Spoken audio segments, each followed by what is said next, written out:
My name is Mara Ellis, and I'm 24 years old.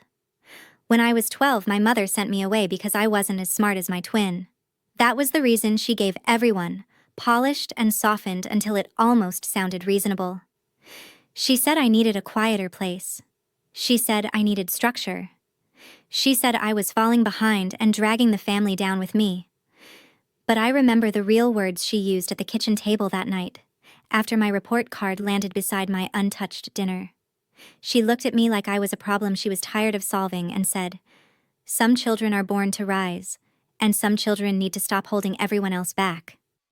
I was not failing because I didn't care.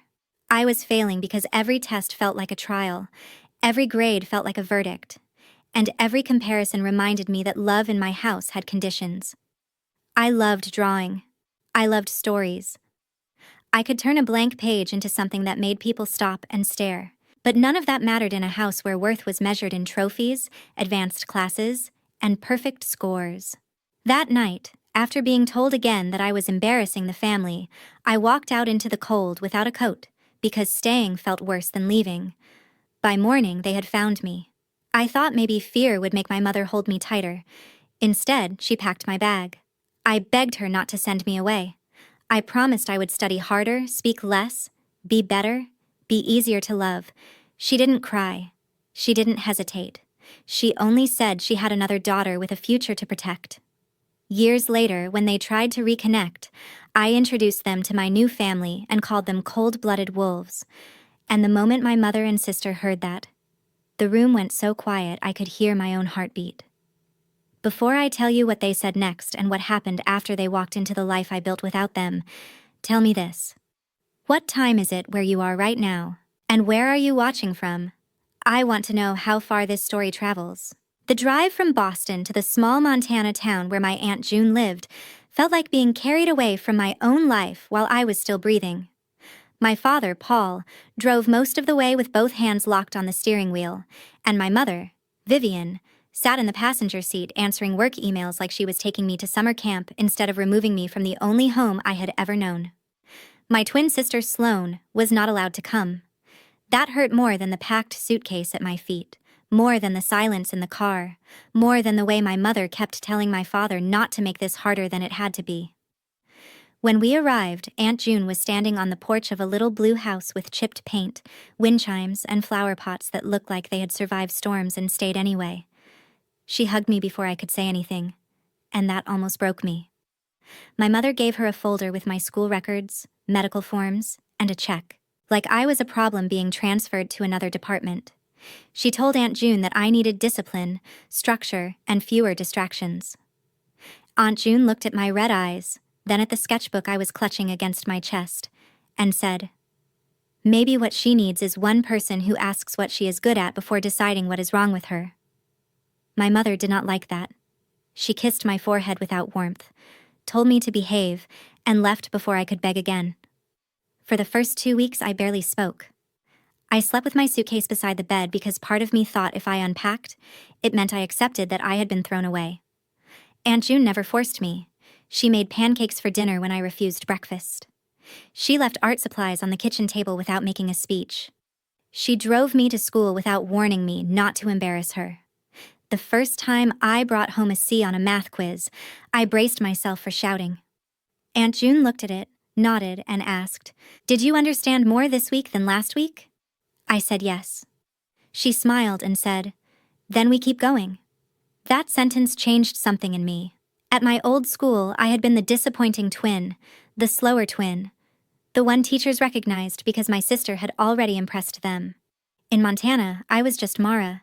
Quiet at first, strange maybe, but not automatically second place. My grades did not magically become perfect, but my hands stopped shaking before tests. I joined the art club because Aunt June slipped the form into my backpack and said I could throw it away if I wanted. I did not throw it away. By spring, I was painting sets for the school play, designing posters for the library book sale, and helping the local animal shelter make flyers for adoption weekends. For the first time, adults praised me for something real, not because I had beaten someone else, not because I had fit into a plan made before I was born, because I had created something useful and beautiful. Sloane messaged me when she could. At first, she was kind. She told me she missed me, that the house felt weird without me, that Mom said this was temporary. But temporary became 1 month, then 6 months, then years. My mother never called unless Aunt June forced the issue. My father sent money, birthday cards with stiff messages, and once a box of expensive pencils that my mother probably picked out online without knowing what I actually liked to draw. Sloane kept winning awards. She sent pictures of certificates, debate medals, honor society pins, and college brochures. I told myself I was proud of her, and I was. But every message reminded me that she had stayed in the spotlight while I had been moved out of the frame. One afternoon, when I was 15, I sold my first drawing at a farmer's market. It was a small watercolor of the town library after snowfall, and an older woman bought it for $20 because she said it made the building look like a place where lonely kids could feel safe. I carried that $20 bill home like it was a national award. Aunt June did not laugh. She put it in a cheap frame with a note underneath that said, "Mara's first sale, proof that talent counts too." That night, I waited for the sadness to come, the old ache of wishing my mother had seen it. But instead, I felt something warmer and stronger. I felt seen by the people who were actually there. I did not know it yet, but that was the beginning of the family I would one day choose. By the time I graduated high school, I had stopped waiting for my mother to change her mind. I still had days when a certain word or tone could drag me back to that kitchen table, but I was no longer the girl begging to be kept. Aunt June helped me apply to a state university in Montana with a strong visual communication program, and when the acceptance email came in, she screamed so loudly our neighbor thought something was wrong. My mother sent a short text that said, "Interesting choice. I hope it becomes practical." That was the closest thing I got to congratulations. Sloane called me that night from Boston, where she had already been accepted into an elite pre-law program. She sounded happy for me, but there was always something careful in her voice, like she was afraid that praising me too much would make her disloyal to our mother. She said, "Art school sounds fun. Mom just worries about stability." I almost told her that being loved only when you were impressive was not stability, but I swallowed it. I had learned that some people can witness your pain and still treat peace as more important than truth. College was not easy. I worked at the campus print shop, took freelance jobs designing menus and event posters, and spent nights learning software from free videos because I could not afford extra classes. But every hard thing felt different because it belonged to me. No one was standing over my shoulder telling me that my dreams were embarrassing. During my second year, I volunteered at a fundraiser for a wildlife rescue outside town. They needed someone to paint signs, and I needed portfolio work. That was where I met Caleb Wolf. He was carrying a crate of injured birds when he noticed I had painted a fox on the donation board with one ear slightly bent. He stopped, smiled, and said, "That fox looks like it has survived a lot and still knows something we don't." It was the strangest compliment I had ever received, and somehow the most accurate. Caleb was not loud or flashy. He worked with his family at their rescue ranch, fixing fences, transporting injured animals, helping with community programs, and doing the kind of quiet work that did not look impressive online but mattered deeply in real life. His family was known around town as the Wolves, and everyone joked that they moved like a pack. His mother brought food to anyone in trouble. His brothers showed up with tools before anyone asked. His grandmother remembered every birthday in the county. They were warm, but not soft. If someone hurt one of theirs, they did not explode. They got calm, they got organized, they got facts. Caleb once told me, "In my family, cold-blooded means you do not panic when someone tries to scare you. You breathe, you think, and you protect the pack." I did not understand then how important that sentence would become. Caleb and I became friends first. He would sit with me at the print shop during late shifts, bringing coffee and pretending he needed help designing rescue flyers. I helped his family create a logo for the ranch, then a website, then illustrated a children's pamphlet about local wildlife safety. Those projects led to more work. A bookstore hired me, then a literacy nonprofit. Then a small publisher looking for an illustrator for a picture book. By 22, I had opened Mara Wolf Studio, even before Wolf became my legal name, because Caleb proposed under the old cottonwood tree behind the rescue barn with his entire family hiding badly behind hay bales. We married in a simple outdoor ceremony. Aunt June walked me down the aisle. My father sent a card and money. My mother did not come. Sloane came, but she spent half the reception answering calls from our mother, then told me later, "Mom said she just was not ready." I said, "She had 10 years. Sloane looked away. Last year, Caleb and I had our daughter, Lily, and holding her for the first time made me understand exactly how unnatural my mother's choice had been. Lily was tiny, helpless, perfect, and I could not imagine looking at any child and deciding she was too inconvenient to love. Aunt June lived 20 minutes away and came over with soup, diapers, and unsolicited advice. The Wolves treated Lily like the newest member of the pack, passing her from arm to arm, whispering promises she was too young to understand. My studio grew slowly but steadily. I worked on children's books, library campaigns, educational posters, and branding for small businesses that believed creativity was not a luxury, but a language. Then one Thursday evening, while I was rocking Lily to sleep, my phone lit up with Sloane's name. Her message said, "Mom wants to reconnect. She says enough time has passed." I stared at those words for a long time. Enough time had passed for what? For her guilt to fade? For my memories to become inconvenient? For her to return without ever saying the one sentence I had waited years to hear? I looked across the room at Caleb, who was folding baby blankets with the serious focus he gave everything. I told him my mother wanted to visit. He did not tell me what to do. He only asked, "Do you want closure, or do you want them to finally see what they threw away?" I looked down at my sleeping daughter and realized the answer was both. My mother's message came the next morning, and it sounded exactly like her. Clean, controlled, and empty, where the heart should have been. She wrote that she and my father would be in Montana soon for a professional conference, and she thought it might be healthy for all of us to reconnect. She said family misunderstandings should not last forever. She said life was short. She did not say she was sorry. She did not ask whether I had been lonely. She did not ask what it felt like to be 12 years old and sent away with a suitcase while my twin stayed home. She did not even mention Lily until the last line, where she wrote, "Sloane tells me there is a child now." A child. Not my daughter. Not her granddaughter. A child. I should have ignored it. A healed person might have blocked the number, kissed her baby, and gone back to work.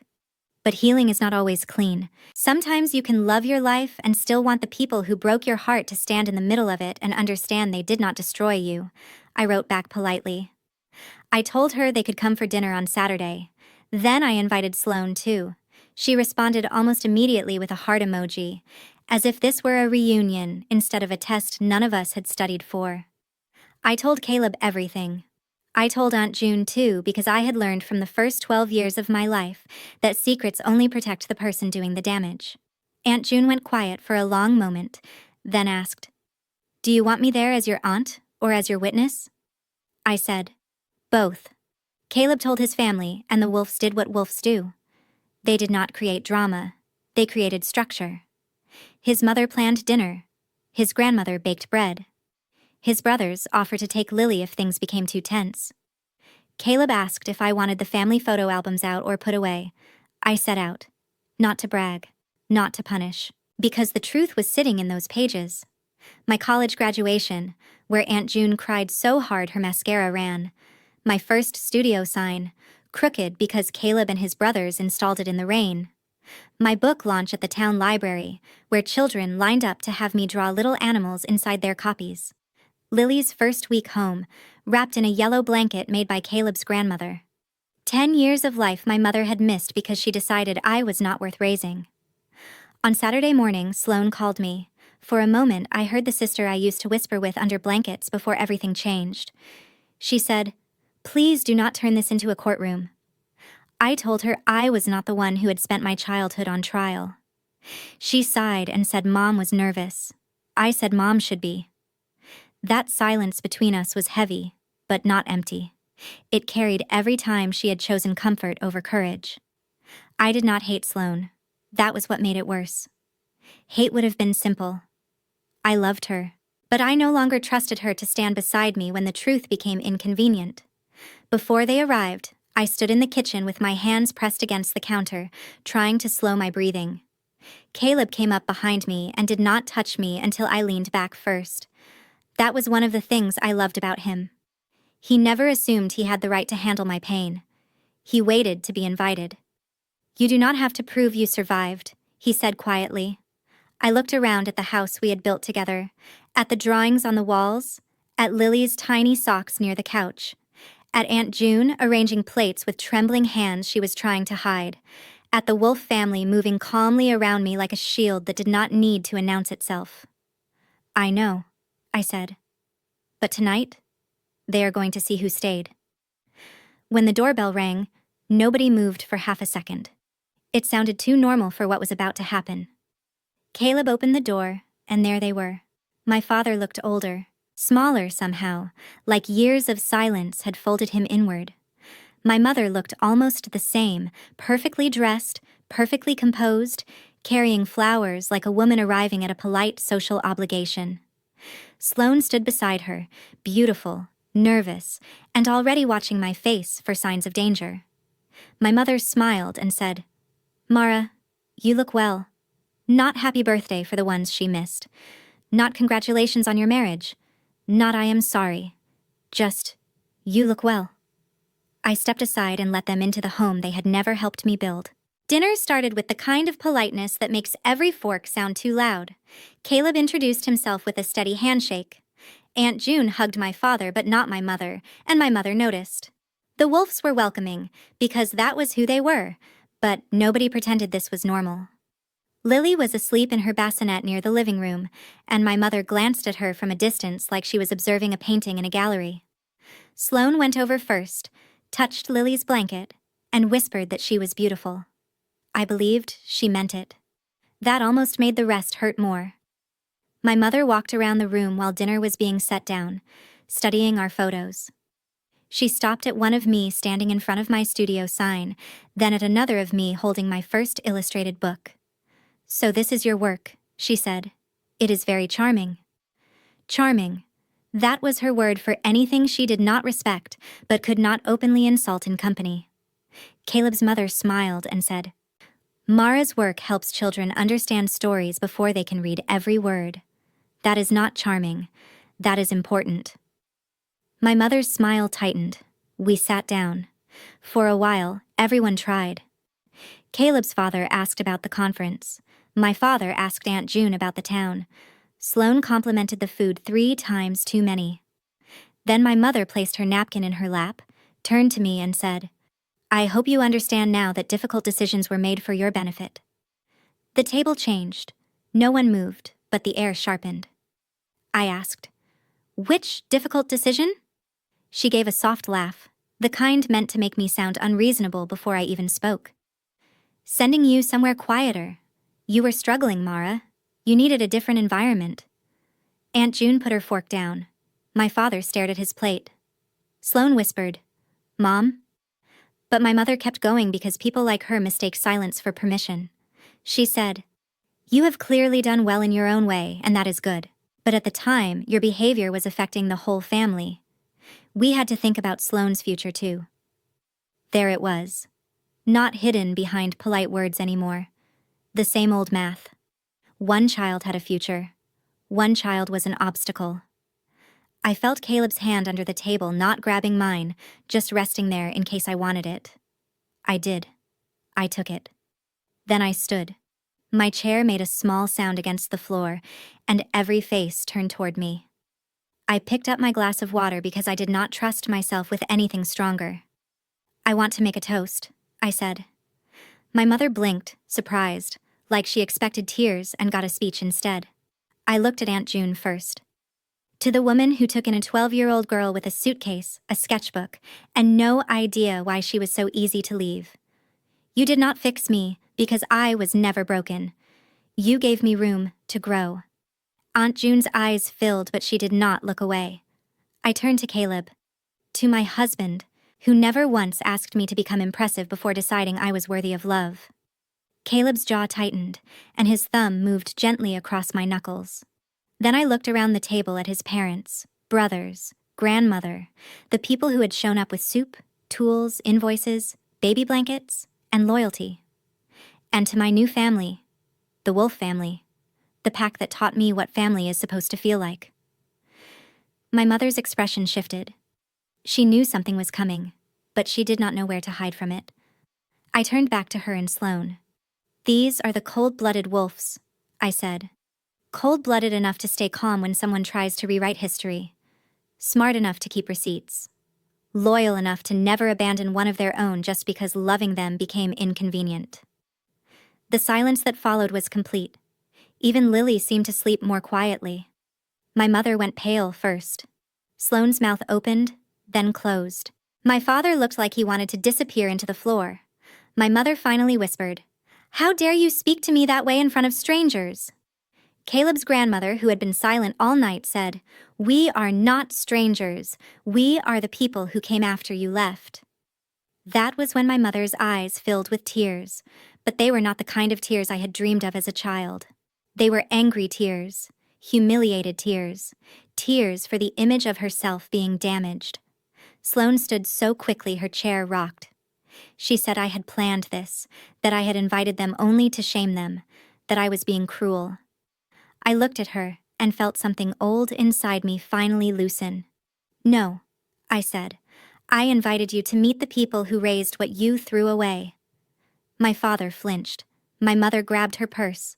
At the door, she turned back and said in a voice so low it barely sounded human, "You will regret making us look like monsters." I answered before fear could stop me. "I did not make you look like anything. I only stopped hiding what you did." They left without eating dessert. No one celebrated. Revenge in real life does not always feel like fireworks. Sometimes it feels like a room full of people breathing again after holding the truth for too long. Aunt June hugged me in the kitchen and cried into my hair. Caleb took Lily upstairs so the noise would not wake her. Sloane texted me one sentence an hour later. "You went too far." I looked at that message, then at the table where my real family was quietly cleaning up the mess my old family left behind, and I knew the night was not over. People like my mother do not lose control and walk away. They look for a stage where they can perform the version of the story that makes them innocent. 2 days later, my mother found her stage. I woke up to 17 missed calls, 6 messages from clients, and a text from Sloane that said, "Please do not react emotionally." That was how I knew she had already chosen a side. My mother had written a long post on Facebook, then copied a cleaner version onto LinkedIn, because apparently even public humiliation needed professional formatting. She said she had tried to reconnect with her estranged daughter after years of heartbreak, only to be ambushed at dinner by a hostile new family. She said I mocked her, rejected her, and called innocent people wolves while my baby slept nearby. She said parents are not perfect, but adult children should not weaponize childhood misunderstandings for attention. Childhood misunderstandings. That phrase made my hands go cold. Being sent away at 12 was not a misunderstanding. Being ignored for birthdays, graduations, illness, and my wedding was not a misunderstanding. Being told my twins' future mattered more than my place in the family was not a misunderstanding. Then I saw who she had tagged. Not just relatives, not just old family friends. She had tagged the literacy nonprofit I worked with, the small publisher preparing to release my next illustrated book, 2 bookstore owners, a library director, and 3 local business clients whose logos I had designed. Sloane had shared the post and written, "This is what happens when resentment becomes someone's whole identity." That one hurt in a different place. My mother's cruelty was familiar. Sloane's betrayal still had the power to surprise me. For the first hour, I panicked. I had built my studio carefully. I did not have a giant company behind me or a legal department ready to step in. My reputation was personal. My clients trusted me around stories, children, education, and community projects. A messy family scandal could cost me work I could not afford to lose. One client paused a project and said they needed clarity. Another asked if the accusations were true. A third simply wrote, "Is everything okay?" I stood in the laundry room with my phone in my hand, shaking so badly I almost dropped it. Caleb found me there. He read the post once. His face did not change much, but his voice got quiet in the way that meant a storm had just become organized. "Do not answer yet," he said. "We save everything first." That was when the cold-blooded wolves became exactly what I had called them. Caleb took screenshots of every post, every tag, every comment. His brother made a timeline of my life, from the day I was sent away to the day my mother contacted me. His mother gathered photos from graduations, birthdays, and studio events my mother had missed. Aunt June wrote down dates, including the months when my mother refused calls and the years when she never visited. Nobody screamed. Nobody threatened. Nobody behaved the way my mother wanted them to behave. They became calm, precise, and impossible to push around. I wanted to write a furious response. I wanted to say every ugly thing I had swallowed since childhood. Caleb read the draft and said, "It is true, but it sounds like pain. Give them truth that sounds like evidence." So I wrote again. This time, I kept it simple. I said my mother had the right to her feelings, but not to damage my professional relationships with a misleading story.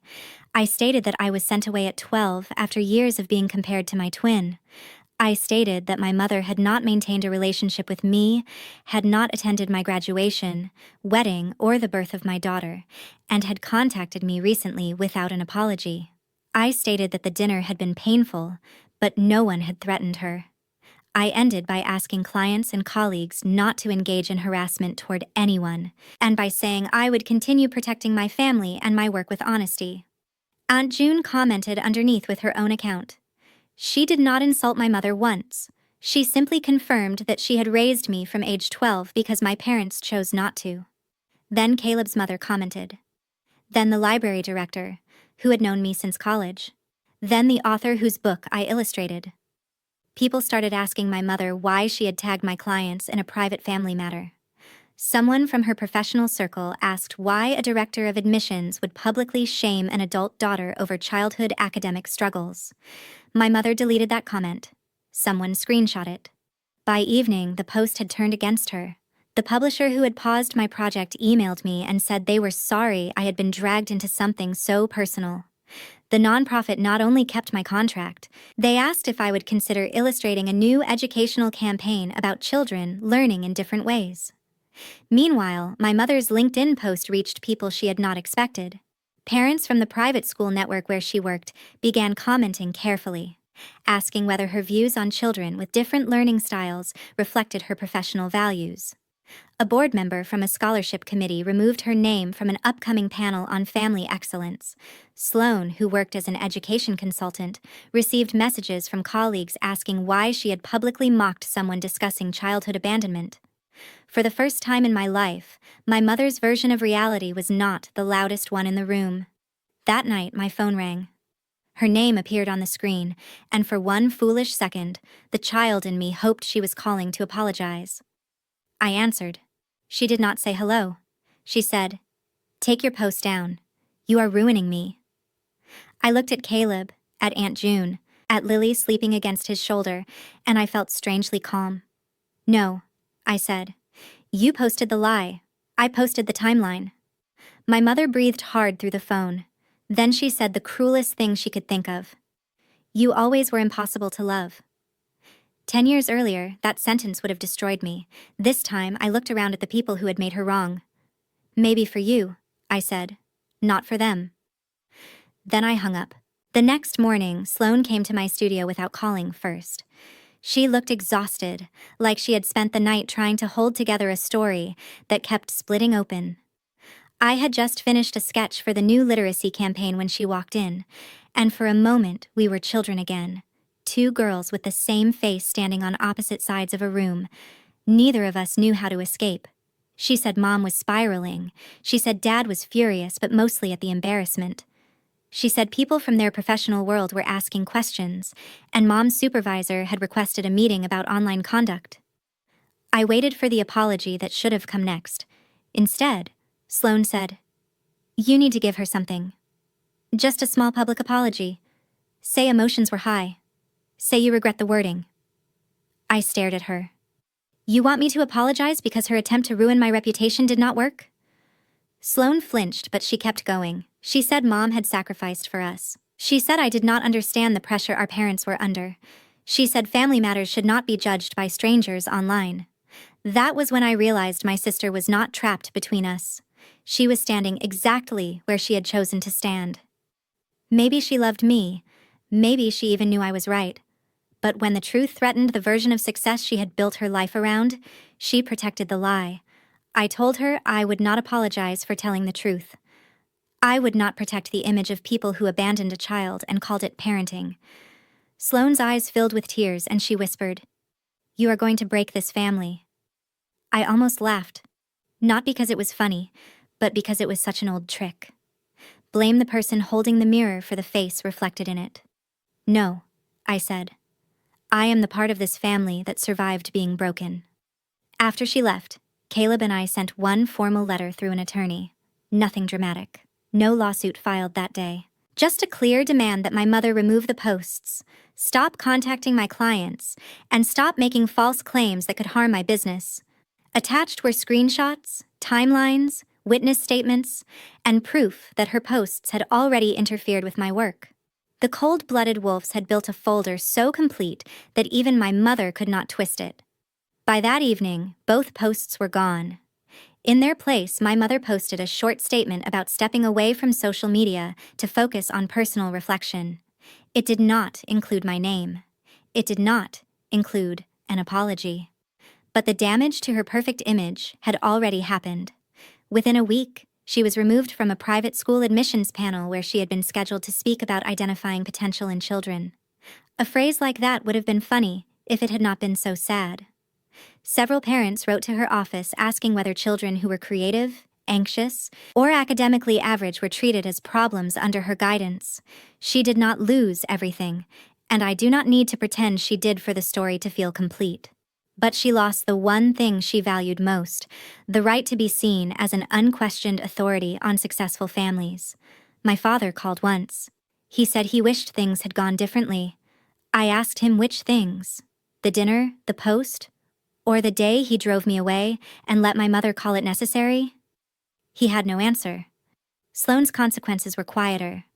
Her colleagues did not cancel her, but they stopped seeing her as the flawless daughter with the flawless family. A school district postponed a workshop she was supposed to lead on student confidence after parents raised concerns about her public comments.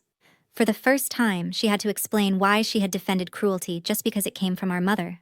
A month later, she sent me a message that said, "I am starting to understand some things." I did not answer right away. Forgiveness, if it ever comes, will not be rushed just because someone finally gets uncomfortable with their own choices.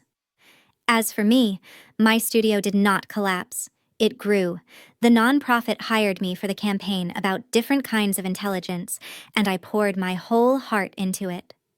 I drew children who solved problems with music, movement, color, kindness, memory, patience, and imagination. I drew kids who had been told they were too much, too slow, too quiet, too distracted, and I made sure every one of them looked worthy of being loved. When the posters went up in libraries across the county, Aunt June stood beside one and cried. Caleb held Lily up so she could touch the picture of a little girl painting stars on a classroom wall. In that moment, I understood the lesson my life had been trying to teach me. Education is not supposed to teach children that love must be earned through perfection. Real education gives people valuable knowledge about themselves and the world. It helps them grow, not shrink. It teaches adults to recognize different strengths instead of punishing children for not matching one narrow definition of success. My mother thought she had thrown away the weaker twin. What she really did was hand me to people who knew how to help me become whole. Blood can explain where you came from, but it does not get to decide where you belong.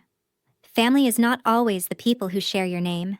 Sometimes family is the aunt who frames your first $20, the husband who saves evidence before anger, the in-laws who stand behind you without stealing your voice, and the child who teaches you that no one should ever have to be impressive to deserve protection. I did get revenge, but not by becoming cruel like my mother.